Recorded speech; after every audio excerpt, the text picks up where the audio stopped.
Los pueblos primitivos. Cuando se analiza un episodio de la historia, es muy frecuente encontrar paralelismos. Para la ciencia jurídica, siempre será importante referirse a lo ocurrido en Roma, ya que esta civilización ha influido a muchos países en su sistema jurídico.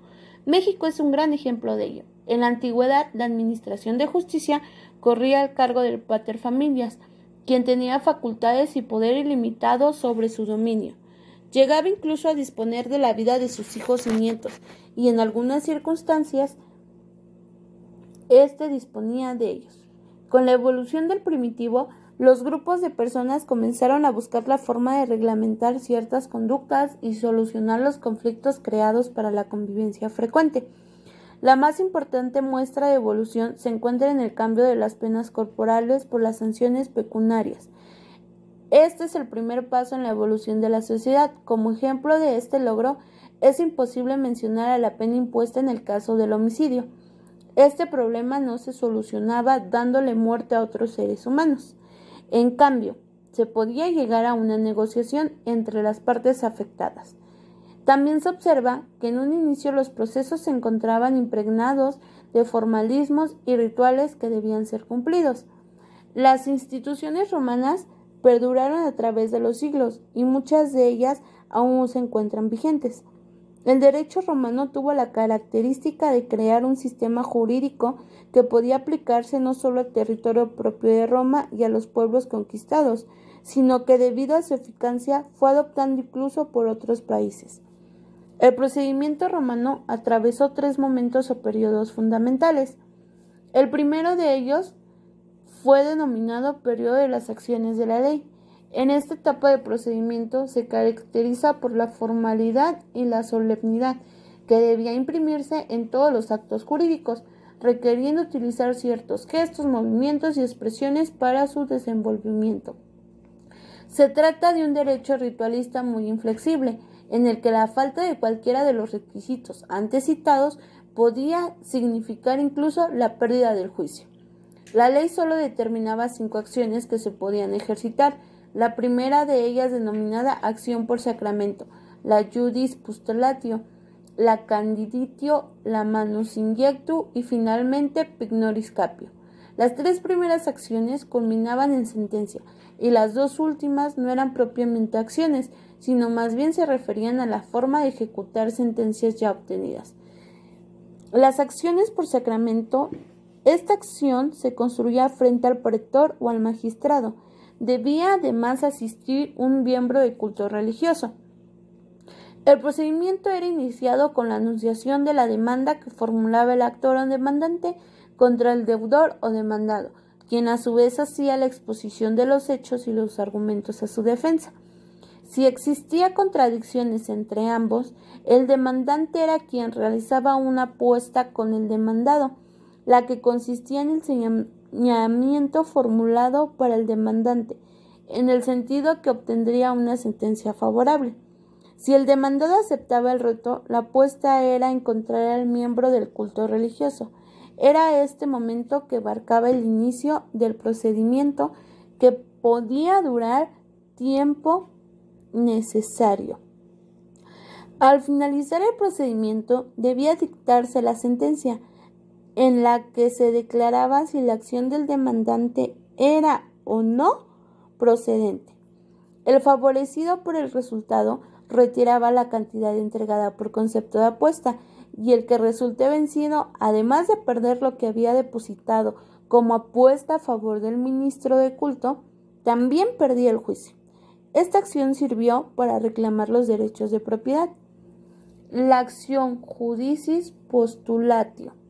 En ella no se afectaba ninguna apuesta, si se entregaba cantidad alguna al ministro de culto para que el vencido pudiera ser beneficiado del otro, sino que se comparecía ante el magistrado. Se llevaba a cabo la demanda consistente en situaciones de incertidumbre, como la división de cosa común o la fijación de linderos. La condatio. Este procedimiento se tramitaba para acciones de carácter personal, como el reclamo de pago de obligaciones. No existía tampoco apuestas. La manus injectio. Esta acción se desarrollaba con posterioridad al proceso en el que, por supuesto, se debía obtener sentencia favorable. Se concedían 30 días a la parte perdedora para cumplir con la sentencia. Para el caso de no cumplir con la misma, se iniciaba otro procedimiento mediante el mismo. El vencedor llegaba al vencido ante la presencia del pretor, a efecto de imponer sus manos encima del incumplimiento, mediante el pronunciamiento de ciertas palabras rituales. El deudor quedaba bajo la manus de su acreedor. El demandado pasaba entonces a ser un esclavo de hecho, no de derecho, ya que el vencedor en el juicio debía alimentarlo y no podía disponer sobre su vida, además de que debía observar el detalle del peso de las cadenas que le debía colocar, es decir, éstas no debían tener un exceso de peso. Formalizaba la esclavitud de hecho del deudor.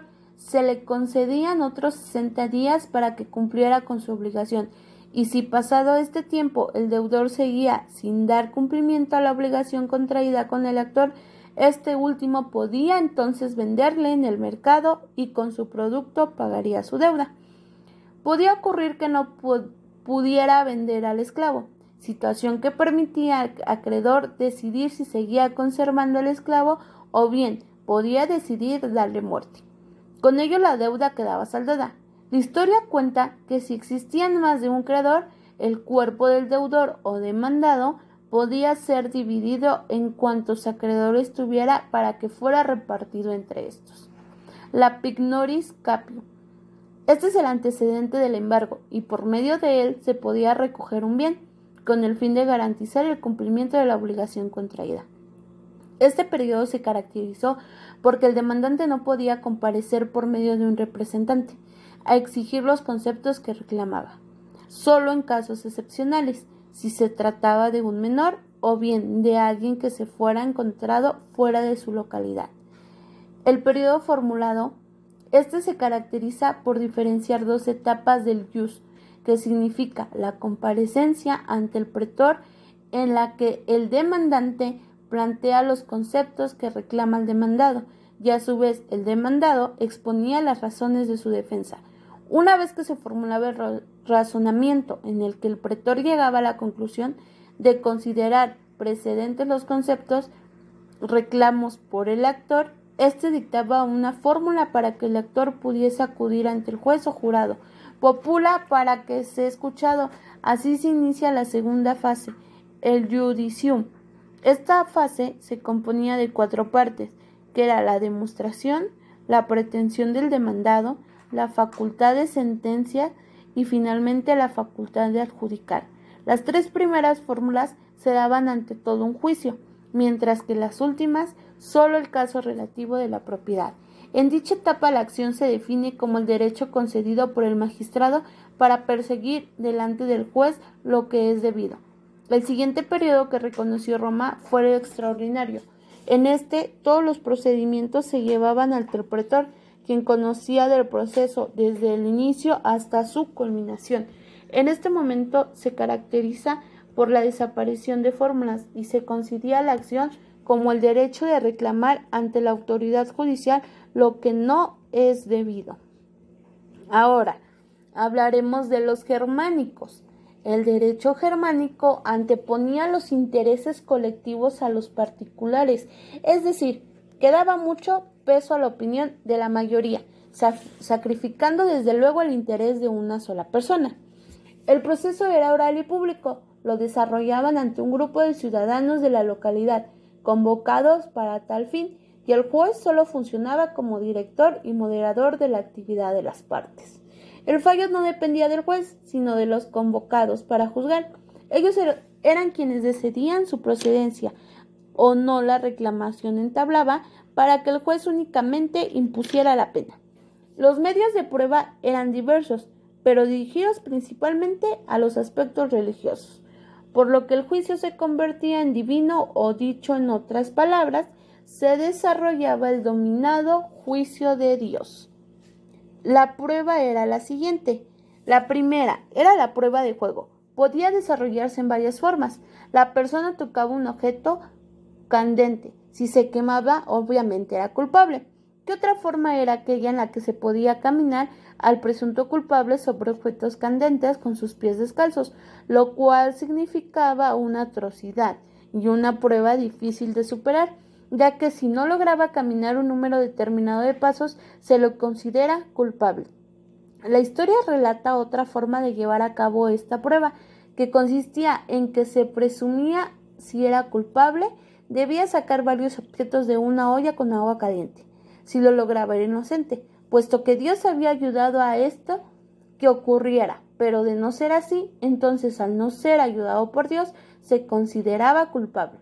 Finalmente existía otra forma de llevar a cabo esta prueba, y la misma se desarrollaba colocando un cuchillo candente en la lengua del sujeto. Si tenía la capacidad para soportar esta prueba por el tiempo que determinaba el jurado, entonces se le consideraba inocente, lo cual, ya se ha dicho, era muy improbable que sucediera. La segunda era la prueba de agua. Se desarrollaba de diferentes formas. Una de ellas era sumergir a ambas partes en el agua. La que saliera primero a tomar aire se consideraba culpable. Otra de las formas era arrojar a las personas atadas a un objeto pesado al fondo del agua, y si Dios consideraba que era inocente, le liberaría del peso para que volviera a la superficie. Pero si el Creador consideraba culpable a la persona, entonces no podría ayudarlo ni protegerlo, y el individuo moriría ahogado. La prueba de la fuerza. Las partes en conflictos se enfrentan a una batalla. Se consideraba que Dios protegería al inocente, por lo que perdería la batalla, también perdería el juicio. La prueba del juramento. Quien era sometido a esta prueba debía formular el juramento para que este acto procediera de tragar un pedazo de pan. La idea era que si había perjurio, Dios le cerraría la garganta, impidiéndole que tragara el pan. Esta prueba llevaba directamente implícito el sentimiento de la culpa, puesto que si él tragaba el pan, se sabía culpable, entonces esta culpa no lo permitiría que los músculos de su garganta se movieran debido lo que impedía el paso del pan. Estas pruebas se realizaban delante del gremio, quien cuidaba del desahogo oportuno de dichas probanzas. Se consideró este proceso como un retroceso en la relación del sistema romano, que ofrecía más orden y seguridad para llevar al juzgador del conocimiento de la verdad. El siguiente es el proceso medieval italiano. En este periodo, la jurisdicción o la facultad de decir el derecho se encontraba en poder de los jueces funcionarios, ante quienes el demandante acudía para que se hiciera una citación con plazo al demandado, para efectos de que se presentase y formulara sus respectivas alegaciones. La demanda puede ser contestada por el demandado, oponiendo excepciones llamadas impendientes o dilatorias, sobre lo que debía decidirse de nueva cuenta en otro plazo. En cierta medida este proceso se asimilaba al romano, ya que al afinarse las cuestiones propias de controversia, se recibe el pleito a prueba, observándose ciertas reglas para apreciar dichas probanzas. Una vez de que la sentencia era dictada, quien resultara inconforme podía impugnar la misma mediante la apelación, y si la inconformidad persistía, se podía acudir a otra instancia con un grado más avanzado o formular la denominada querella nullitatis, mediante el cual solicitaba la anulación de la sentencia dictada por el primer término. Doctrinarios como el maestro Cipriano Gómez consideraba la figura de la querella nullitatis como el precedente histórico de la casación actual o amparo directo en nuestro sistema jurídico mexicano. Este proceso se caracterizaba por ser lento, lo que ocasionaba que desde la mitad del siglo XIII se pusiera en marcha reformas encaminadas a obtener mayor agilidad en los procedimientos.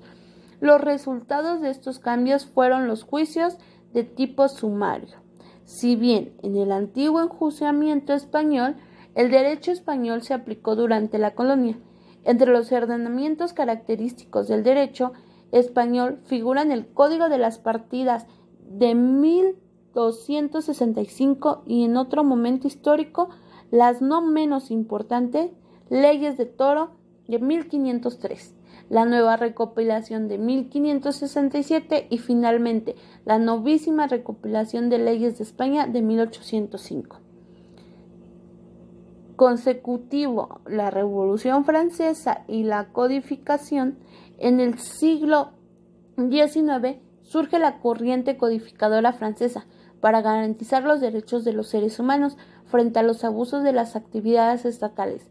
Esta tendencia buscó ordenar las normas jurídicas existentes en Francia, lo que produjo la separación de los textos jurídicos. Estos se diferencian los códigos sustantivos de los procesales, rasgos que se pueden apreciar en la denominada quinteta de códigos napoleónicos que se clasificaron por materia: Código Sustantivo Civil y su respectivo Código de Procedimientos Civiles, Código Penal y su respectivo Procedimiento Penales. Y finalmente, debido a la gran apertura comercial que caracterizó dicha época, también se individualizó lo relativo a la legislación mercantil en el Código de Comercio. Debe mencionarse que la trascendencia de los códigos napoleónicos no radica en la separación entre las normas procesales y las sustancias, ya que éstas categorizan existencia desde siglos antes, tal como se puede apreciar en el Fuero Juzgo o la tercera de las 7 partidas, por ejemplo. Los destacables es que a partir de este movimiento comienzan a promulgarse códigos independientes para el proceso civil y el penal. En este aspecto radica su perjudición en el mundo. El proceso inquisitorio, dispositivo y publicista, más que a proceso, la unidad se refiere a etapas evolutivas del proceso. Al proceso inquisitorial se manifiesta en aquellos regímenes denominados absolutistas que imparaban antes de darse la Revolución Francesa. El juez tenía un poder que le ha sido delegado por el soberano y que era limitado, ya que no solo fungía como juzgador, sino también se convertía en el investigador e incluso en acusador. La sentencia del proceso se rompía, es decir, no existía dos partes involucradas, como tampoco un tercer parcial que debía juzgar, sino que el soberano podía ser juzgado, investigado e incluso acusado, por lo que se ha llegado a afirmar que no existía proceso y tampoco la función estatal propiamente dicha.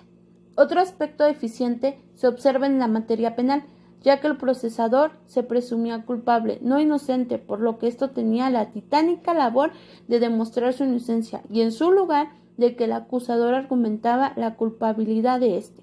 Surgió del proceso dispositivo y entonces el Estado comenzó a verse limitado de su actuación, ya que su actuación ya no era ilimitada y arbitraria, sino que debía ceñirse a lo estatuto para el caso en concreto, y por tal razón se expresa que en esta época se aplicó para el Estado el principio de que lo que no está permitido está prohibido.